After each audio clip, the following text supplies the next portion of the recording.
Hello and welcome to Learning Chemistry with SK Verma.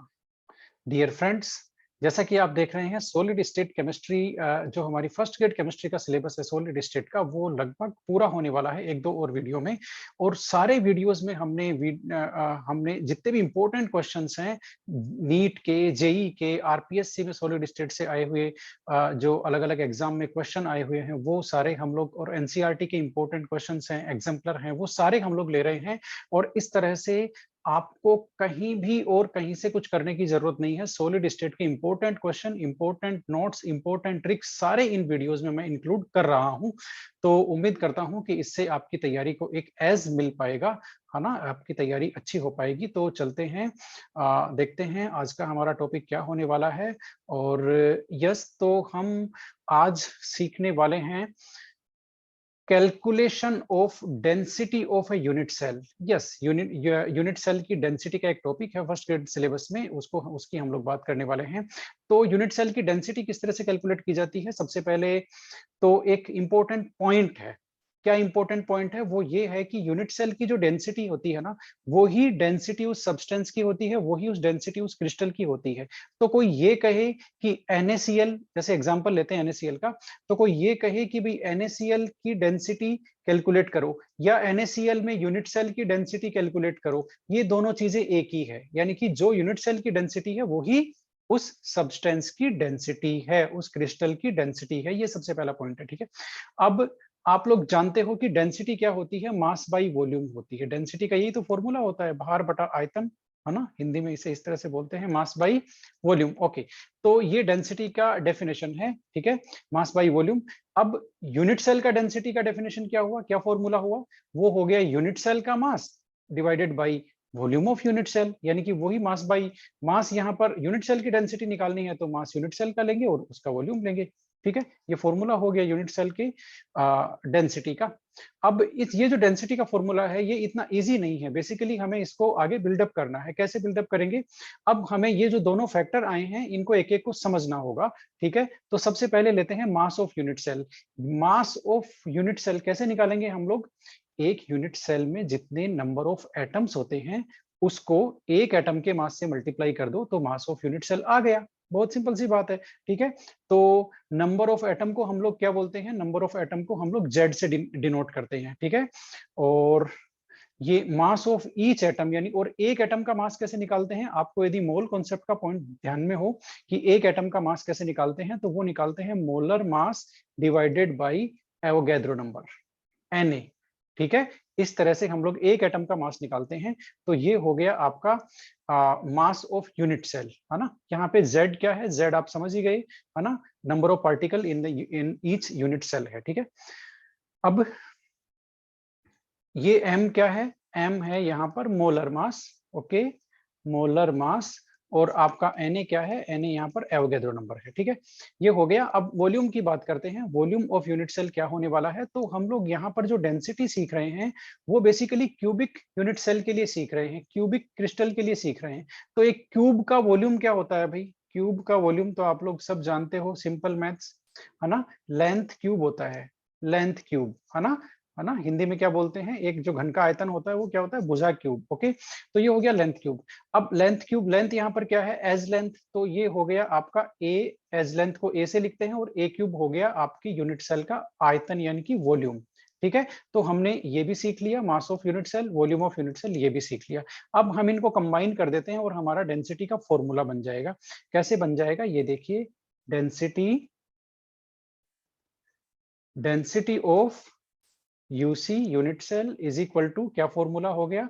सबसे ऊपर क्या लिखना है अपने को? Mass of unit cell, mass of unit cell, और इसको आयतन को, वॉल्यूम ऑफ यूनिट सेल को हम लोग कंबाइन करेंगे तो आपका फॉर्मूला ये बन गया। ये देखिए, ए क्यूब मल्टीप्लाइड बाई Na, ठीक है। और डेंसिटी को किससे लिखते हैं? डी से इंडिकेट करते हैं, स्मॉल डी से।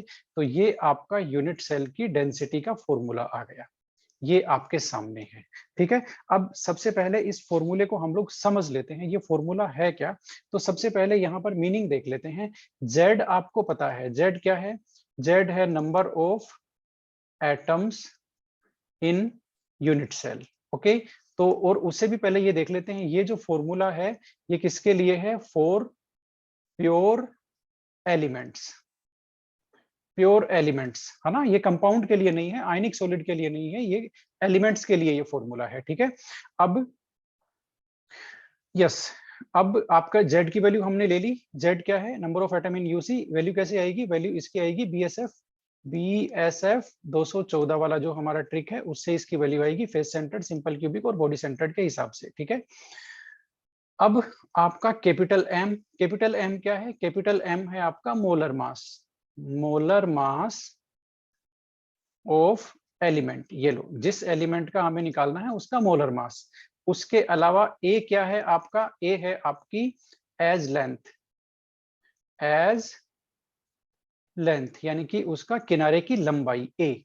एन ए क्या है, एन ए है आपका एवोगेद्रो कांस्टेंट, एवोगेद्रो कांस्टेंट, ठीक है, जिसकी वैल्यू कितनी होती है 6.022 इंटू 10⁻23, इतनी उसकी वैल्यू होती है, ये आप जानते हैं, मुझे बताने की जरूरत नहीं है, ठीक है।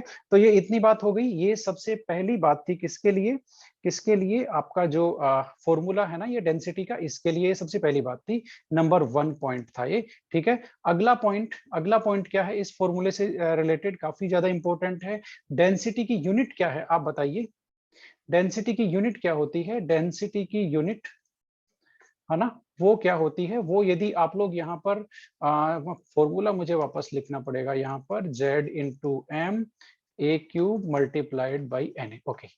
तो यहाँ पर Z इसकी भी कोई यूनिट नहीं होती, ये भी यूनिटलेस है ना, आपका Na ये भी यूनिटलेस है, मास, मास यदि आप केजी में लेंगे, m किस में लेंगे, केजी में, ठीक है, और ए आप लेंगे मीटर में, यदि ऐसा यूनिट्स लेंगे आप तो डेंसिटी की यूनिट आएगी केजी पर मीटर क्यूब, ये लो, ये डेंसिटी की यूनिट आएगी, ठीक है। लेकिन ज्यादातर केसेस में जो डेंसिटी का डेटा है वो रिपोर्ट किया जाता है किसमें, ग्राम सेंटीमीटर क्यूब में, ग्राम पर सेंटीमीटर क्यूब में, इसमें डेटा हम रिपोर्ट करते हैं। तो ये यूनिट कब आएगी, ये यूनिट आएगी जब आप जो मोलर मास है, मोलर मास को आप ग्राम में लेंगे और आप जो ए है एज लेंथ उसको आप लेंगे किसमें, सेंटीमीटर में, तब आपकी यूनिट कौन सी हो जाएगी, ये यूनिट हो जाएगी, ठीक है। तो अब यूनिट में भी एक गड़बड़ है, क्या गड़बड़ है मैं बताता हूं आपको। ये जो आपका ए है, ए यानी कि एज लेंथ या तो आपको एंगस्ट्रॉम में दी हुई होती है, ठीक है, या फिर आपको ये जो एज लेंथ है ये दिया हुआ होता है पिकोमीटर में। तो आपको सबसे पहले क्या करना पड़ता है, जो पिकोमीटर या एंगस्ट्रॉम है उसको सेंटीमीटर में कन्वर्ट करना होता है इस यूनिट को लाने के लिए, ठीक है, ये वाली डेंसिटी की यूनिट को लाने के लिए उसको सेंटीमीटर में कन्वर्ट करना पड़ेगा आपको। तो आप सेंटीमीटर में कैसे कन्वर्ट करेंगे, बहुत इजी है, यदि एंगस्ट्रॉम में दिया हुआ है तो क्या फैक्टर आप यूज लेंगे कन्वर्ट करने के लिए, एक एंगस्ट्रॉम इक्वल टू 10⁻⁻10 मीटर होता है ना, और इक्वल टू 10⁻⁻8 सेंटीमीटर होता है, ये कन्वर्जन फैक्टर आप नोट कर लो, ठीक है। इसी तरह से मैं यहाँ से एक बार ये जगह खाली करता हूँ थोड़ी सी, यस ये लीजिए, ओके। इसी तरह से यदि वो पिकोमीटर में दिया हुआ है ना, एक की वैल्यू एज लेंथ की वैल्यू, तो 1 picometre is equal to 10⁻⁻12 metre होता है और 10⁻⁻10 सेंटीमीटर होता है, ये कन्वर्जन फैक्टर आप यूज लेंगे, यानी कि एंगस्ट्रॉम और पिकोमीटर में वैल्यू दी हुई है उसको आप पहले सेंटीमीटर में कन्वर्ट करेंगे, बाद में फॉर्मूले में रखेंगे, ये आपको ध्यान रखना है, ये फॉर्मूले से रिलेटेड जुड़ी हुई दूसरी बात थी। अब फॉर्मूले से रिलेटेड जो पॉइंट है, अगला पॉइंट है वो ये है कि ये जो फॉर्मूला है डेंसिटी का, कौन सा, ये फॉर्मूला भाई बार बार लिखना पड़ेगा, यस इनटू आपका Na, ये जो फॉर्मूला है इसमें टोटल 5 वेरिएबल है, देखिए एक Z है, एक M है, एक आपका एज लेंथ है, एक Na है और एक डेंसिटी है। इन 5 में से कोई भी 4 आपको दिए हुए हो तो आप फिफ्थ है ना वो कैलकुलेट कर सकते हैं, पांचवा कैलकुलेट कर सकते हैं, जैसे इन चारों की वैल्यू दी हुई हो, Z की, M की, A की और Na की, तो आप डेंसिटी कैलकुलेट कर सकते हैं। यदि आपको Z की वैल्यू कैलकुलेट करनी है ना, यदि आपको Z की वैल्यू कैलकुलेट करनी है तो आप कैसे करेंगे, Z का फॉर्मूला क्या बन जाएगा, Z का फॉर्मूला बन जाएगा आपका density A cube into Na, simple maths use लगेगी देखना इसमें, और ये आप मोलर मास, ठीक है, ये इस फॉर्मूले से आप Z निकाल सकते हैं यदि आपको डेंसिटी ए, Na और M दिया हुआ है तो। इसी तरह से मोलर मास कैसे कैलकुलेट कर सकते हैं, मोलर मास का भी यही फॉर्मूला हो गया, D इंटू ए क्यूब इंटू आपका Na डिवाइडेड बाई जेड, ये मोलर मास का फॉर्मूला हो गया। इसी तरह से आपको ए निकालना है, ए क्यूब निकालना है, वो भी निकाल सकते हैं। कैसे निकालेंगे? A cube is equal to Z into M divided by आपका डी इंटू एन ए। ये लीजिए, ये ए क्यूब का फॉर्मूला हो गया। तो ए का फॉर्मूला क्या हो गया? यहां से क्यूब हटा दो और इसकी पावर 1/3 कर दो। ठीक है, तो इस तरह से ये ए का फॉर्मूला हो गया। तो इस फॉर्मूले में कोई भी चार आपको दिए हुए हो तो फिफ्थ फैक्टर है, फिफ्थ वेरिएबल है, वो आप कैलकुलेट कर सकते हैं। ठीक है, ये इस फॉर्मूले से जुड़ा हुआ अगला पॉइंट था। अब इस फॉर्मूले से अगला जुड़ा हुआ पॉइंट क्या है, वो काफी ज्यादा इंपॉर्टेंट है। ये जो फॉर्मूला हमने अभी देखा है उसके लिए यहाँ पर हमने एक पॉइंट लिखा है, वो लिखा है प्योर एलिमेंट्स के लिए है ये, फॉर प्योर एलिमेंट्स। यानी कि ये जो फॉर्मूला और ये जो वेरिएबल्स के मीनिंग है, ये सारे पॉइंट्स हैं, ये हमने किसके लिए लिए हैं? प्योर एलिमेंट्स के लिए, है ना। तो फिर भाई आयनिक सॉलिड की डेंसिटी कैसे निकालेंगे? मान लेते हैं NaCl के क्रिस्टल की डेंसिटी निकालनी है, वो कैसे निकालेंगे? उसके लिए क्या फॉर्मूला है? ठीक है, ये तो एलिमेंट के लिए है, कंपाउंड के लिए नहीं है। ठीक है, तो कंपाउंड के लिए क्या है अभी देखते हैं। यस यस, तो अब देखते हैं डेंसिटी फोर आयनिक सॉलिड्स। ये लो, अब आयनिक सॉलिड्स के लिए भी फॉर्मूला तो वही है, फॉर्मूला कोई चेंज नहीं हुआ। ठीक है, वही फॉर्मूला है, D is equal to Z into M A cube divide multiplied by Na। ठीक है, ये हो गया। अब फॉर्मूला तो वही है, लेकिन यहाँ पर मीनिंग बदल गए। किसके बदल गए? डी तो क्या हो गई? डेंसिटी फॉर आयनिक सॉलिड हो गई। जेड देखिए, जेड क्या है? जेड आपका हो गया अब नंबर ऑफ फॉर्मूला यूनिट। वहां तो क्या था? Number of units, number of atoms in UC. यहाँ क्या है? Number of formula units, number of formula units किसमें? इन यूसी। ये लो, यूसी में फॉर्मूला यूनिट का नंबर हो गया अब जेड, नंबर ऑफ एटम नहीं रहा। तो इसकी वैल्यू कहां से आएगी? BSF 214 से आएगी क्या? नो, वो यूनिट सेल में एटम्स का नंबर है। ठीक है, फॉर्मूला यूनिट का नंबर नहीं है। तो फॉर्मूला यूनिट की वैल्यू कहां से आएगी मैं बताता हूं आपको। कुछ एग्जांपल हैं, उनको आप नोट कर लो। आपका एक तो NaCl, ठीक है, NaCl के बाद में ZnS, इसके बाद में आपका CaF2। इन सब में जो यूनिट सेल होती है वो आपकी FCC टाइप की होती है, और उसमें नंबर ऑफ फॉर्मूला यूनिट कितना होता है? 4 होता है। इसलिए इनके लिए, या जहां भी FCC यूनिट सेल आ जाए, वहां आप क्या लेंगे? नंबर ऑफ फॉर्मूला यूनिट 4 लेंगे। ठीक है, इसके अलावा एक जो आपका बचता है CSCl caesium chloride. Caesium chloride के लिए जो आपकी जो नंबर ऑफ फॉर्मूला यूनिट है वो आपको पता है कितनी है? Z की वैल्यू वहां क्या है? 1 है ना। एक CS सीजियम क्लोराइड, एक सीजियम और एक क्लोराइड आयन, तो वहां पर Z की वैल्यू आप कितनी लेंगे? 1 लेंगे। तो ये जरा ध्यान रखिएगा, FCC यदि यूनिट सेल है तो आप Z की वैल्यू क्या लेंगे? Z इज इक्वल टू 4, फिक्स है ये। और यदि body centred cubic unit cell है, ये देखिए, ये CSCl में body centred cubic unit cell है, इसके लिए आप Z की वैल्यू क्या लेंगे? 1 लेंगे। तो बात आपको समझ में आई, कहां डिफरेंस है? Z की वैल्यू में डिफरेंस है। और डिफरेंस कहां पे आया? M की वैल्यू में डिफरेंस है। M वहां क्या था? मोलर मास ऑफ एलिमेंट था। यहां पर क्या है? Molar mass of ionic solid हो गया। आयनिक सॉलिड का मोलर मास लेना है, अब किसी एलिमेंट का नहीं लेना। ठीक है, Na की वैल्यू तो वही रहेगी, एवोगैड्रो नंबर। एक यहां पर चेंज हो सकता है, कई बार ए की वैल्यू में भी चेंज आ जाता है। ए क्या है तो एज लेंथ, लेकिन आयनिक सॉलिड्स के लिए एज लेंथ की वैल्यू होती है वो अलग हो जाती है। ठीक है, जैसे NaCl के लिए 4 NaCl, NaCl के लिए जो A की वैल्यू है वो आपकी क्या हो गई अभी देखते हैं। NaCl के लिए R+ यानी कि आपकी जो कैटायन की रेडियस प्लस एनायन की रेडियस, ये दोनों होती है आपकी A/2। ठीक है ना। तो और यही जो कैटायन की रेडियस और एनायन की रेडियस के सम को कहते हैं D। ओके, तो D is equal to A/2, ये हो गया, है ना। यानी कि A इज इक्वल टू क्या हो गया? 2 इंटू डी।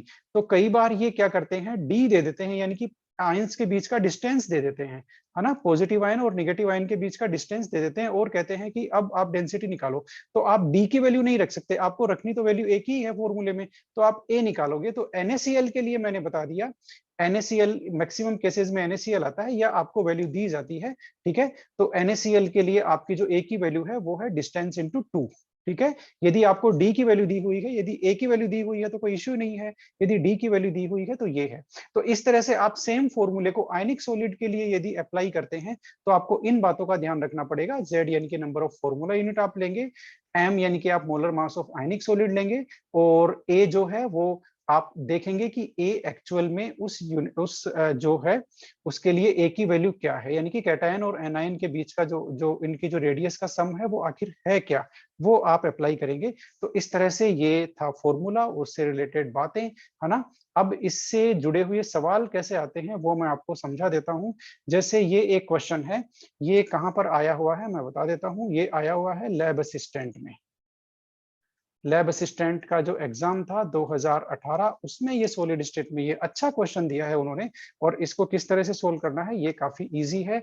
इन्होंने ये कहा है कि रूम टेम्परेचर पे सोडियम क्रिस्टलाइजेज, है ना, बॉडी सेंटर्ड में सोडियम क्रिस्टलाइजेज हो रहा है। एज लेंथ उन्होंने ए की वैल्यू इतनी दे दी, और डेंसिटी उसकी कैलकुलेट करनी है, एटॉमिक मास उसका दिया हुआ है 23। ठीक है। फॉर्मूला हम लगाएंगे, क्या लगाएंगे भाई, D is equal to Z into M A cube multiplied by N A, ये फॉर्मूला लगाएंगे। जेड की वैल्यू, बीसीसी के लिए जेड की वैल्यू क्या आएगी, अब ये एलिमेंट के लिए दिया है ना, तो बीएसएफ 214 से इसकी वैल्यू आएगी, तो वो क्या हो गया बीसीसी के लिए 2। ठीक है। मोलर मास इन्होंने दे दिया 23, हम लगाएंगे 23। ठीक है। नीचे ए क्यूब, ए की वैल्यू इन्होंने दी है 4.24, तो ये हो गया 4.24, और ये हो गया क्यूब। ठीक है। Multiplied by N A 6.022 into 10 to power 23, ये एन ए की वैल्यू हो गई। अब आप इसको सोल्व करेंगे तो देखिए इन्होंने जो आंसर में वैल्यू दी है ना, वो देखिए काफी इंटरेस्टिंग है। 1 है, 2 है, 3 है और 4 है। अब आप पूरा सोल्व नहीं करेंगे तो वैसे भी आप इस आंसर को पकड़ सकते हैं। ठीक है। तो कैसे पकड़ेंगे, काफी ज्यादा इजी है, लेकिन यहाँ पर एक गलती हो गई है जो मैंने बताई थी, वही गलती हुई है। यूनिट कन्वर्जन हमने नहीं किया एंगस्ट्रॉम का। तो पहले एंगस्ट्रॉम का हम लोग यूनिट कन्वर्जन कर लेते हैं, है ना। कहाँ पे करते हैं, यहाँ पे करते हैं। 4.24 एंगस्ट्रॉम, एंगस्ट्रॉम को सेंटीमीटर में कन्वर्ट कर लेते हैं क्योंकि ये 23 ग्राम है, तो सेंटीमीटर में कन्वर्ट करेंगे एंगस्ट्रॉम को। तो 1 angstrom is equal to 10 to power minus 10, 1 angstrom is equal to 10 to power minus 8 centimetre. ठीक है। तो अब उसको कैसे करेंगे, उसको हम लोग करेंगे ए क्यूब कैसे करेंगे, 4 into 4.24 into 10 to power minus 8 centimetre में। ये सेंटीमीटर में ए की वैल्यू आ गई। ठीक है। तो ए क्यूब कैसे करेंगे, ए क्यूब की वैल्यू हो गई हमारी 4.24 इसका whole cube multiplied by 10 to power minus 24, ये हो गया। ये वैल्यू हम यहाँ रखेंगे, तो यहाँ पर हम क्या रखेंगे देखना जरा, है ना, देखना जरा क्या हो गया। अब 4.24 और इसका क्यूब और multiplied by 10 to power minus 24। ठीक है ना। इस तरह से ये आया। अब आप इसको सोल्व करेंगे, अब आप इसको सोल्व करेंगे तो ये बेसिकली -24 है, और यहाँ 10 टू पावर 23 है, यहाँ -24 है, तो 10 टू पावर -1 बच गया। ठीक है ना। तो क्या क्या हो गया देख लेते हैं जरा, देख लेते हैं। और ये यहाँ कर देते हैं 10 टू पावर -1। ठीक है। इन दोनों को हमने कट कर दिया, ये बच गया। अब इसका होल थ्राइस कर लेते हैं, किसका, किसका 4.24 का। ठीक है। इसका क्यूब निकालना है बेसिकली, तो क्यूब आप निकालेंगे, इसको इससे मल्टीप्लाई करेंगे, फिर इसको इससे मल्टीप्लाई करेंगे, तो वो आएगा आपका 75 या 76 के आसपास। ठीक है ना। तो ये हो गया 76 किसका, इसका क्यूब, 4.24 का क्यूब 76 हो गया। ऊपर आपका 46 आ गया, 23 को 2 से मल्टीप्लाई करेंगे, 46, 76 नीचे आ गया, 6.022 इंटू 10 टू पावर -1।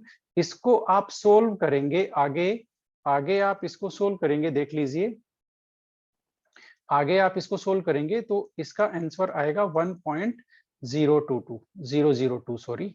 ठीक है। ग्राम सेंटीमीटर क्यूब, ग्राम पर सेंटीमीटर क्यूब। तो इसमें कौन सा ऑप्शन सही है, 1 ऑप्शन सही है। ठीक है। तो इस तरह से ये जो न्यूमेरिकल्स हैं वो सोल्व करते हैं। एक हमारे पास नीट का भी क्वेश्चन है, देखिए इसका सॉल्यूशन ही मैंने यहाँ रख दिया क्योंकि टाइम काफी ज्यादा लगता है।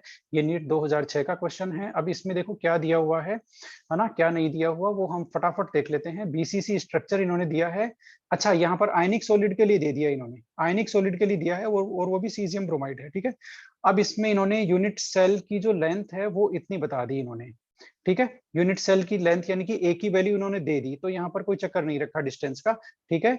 और एटॉमिक मास इन्होंने दोनों के लिए अलग अलग दे दिया, तो कोई बात नहीं, हम इनको ऐड कर लेंगे। ठीक है। Na की वैल्यू उन्होंने दे दी। अब हम लेते हैं फॉर्मूला, हमारा ये है Z की value, caesium bromide body centred में मैंने बताया ना, सीजियम ब्रोमाइड के लिए वैल्यू कितनी होगी, Z की वैल्यू होगी 1। तो अब Z की वैल्यू हमने रखी 1। एटॉमिक वेट 100, ये 33 है और ये 80 है, इनको हमने ऐड कर दिया तो कंपाउंड का हो गया, वो हो गया ये देखिए 213। नीचे Avogadro number as it is आ जाएगा और ए क्यूब को यहाँ पर ए क्यूब किस में दिया हुआ है, पिकोमीटर में, तो हमें उसको सेंटीमीटर में कन्वर्ट करना पड़ेगा। तो 1 picometre is equal to 10⁻⁻10 centimetre. तो इसी तरह से 436.6 picometre is equal to 436.6 into 10⁻⁻10 centimetre. ये आ गई ए की वैल्यू। अब ए क्यूब करेंगे तो वो इस तरह से हो जाएगा 436.6 का क्यूब और 10⁻⁻30। ठीक है। अब इसको आप सोल्व करेंगे तो ये आपका आंसर आएगा। ठीक है, 4.25। ओके, तो इस तरह से आप आंसर निकाल सकते हैं। अब ये 2 क्वेश्चन तो मैंने आपको बता दिए। अब कुछ और क्वेश्चन है प्रैक्टिस के लिए, लेकिन हम इतना अब ले नहीं सकते, इसलिए मैं आपको बता देता हूं वो कहाँ है। एनसीईआरटी के कुछ एग्जाम्पल हैं, ये एनसीईआरटी हमने खोल ली है। NCERT class 12 chapter number 1 example है आपका ये 1.3। ये इसका सॉल्यूशन यहाँ पर दिया हुआ है, आप यहाँ से इसको कवर कर सकते हैं। इसी तरह से इस फॉर्मूले पे प्रैक्टिस करने के लिए आपको एनसीईआरटी का एग्जाम्पल 1.4, इसको भी हम ज्यादा डिस्कस नहीं करेंगे। इसमें इन्होंने एटॉमिक मास निकलवाया है। ठीक है, डेंसिटी नहीं निकलवाई, एम की वैल्यू निकलवाई है। ओके, इसी तरह से एग्जाम्पल 1.5 भी है, इसमें डेंसिटी निकलवाई है सिल्वर की, है ना। सिंपल फॉर्मूला ये देखिए, एज इट इज अप्लाई करके कैलकुलेशन करके डेंसिटी निकलवाई है। तो इस तरह से आप एनसीईआरटी से ये जो 2-3 एग्जाम्पल हैं इनका स्क्रीनशॉट भी ले सकते हैं जैसा मैंने बताया है, और प्रैक्टिस कर सकते हैं। और साथ में ये एक इन टेक्स्ट क्वेश्चन है 1.18, है ना। इसको आप सोल्व कर सकते हैं। इसका सॉल्यूशन आपको नहीं मिलता है, कोई बात नहीं, गूगल पे लिख दीजिए कि एनसीईआरटी चैप्टर 1 क्लास 12 इन टेक्स्ट क्वेश्चन 1.18, तो इसका सॉल्यूशन वहां पर आ जाएगा और आप इसको देख सकते हैं कि ये कैसे सोल्व हुआ है। तो इस तरह से, इससे ज्यादा आपको करने की जरूरत नहीं है, क्योंकि बड़ी ही मुश्किल से इतना लंबा न्यूमेरिकल आएगा। यदि गलती से लैब असिस्टेंट की तरह आ गया तो सिंपल सा आएगा, तो वो आप इन 3-4 क्वेश्चन को सोल्व करके जाएंगे तो आप आराम से कर सकते हैं। ज्यादा इसमें सीरियस होने की जरूरत नहीं है। आज के लिए इतना ही बस। अब सॉलिड स्टेट में एक वीडियो और बनेगा। Thank you very much.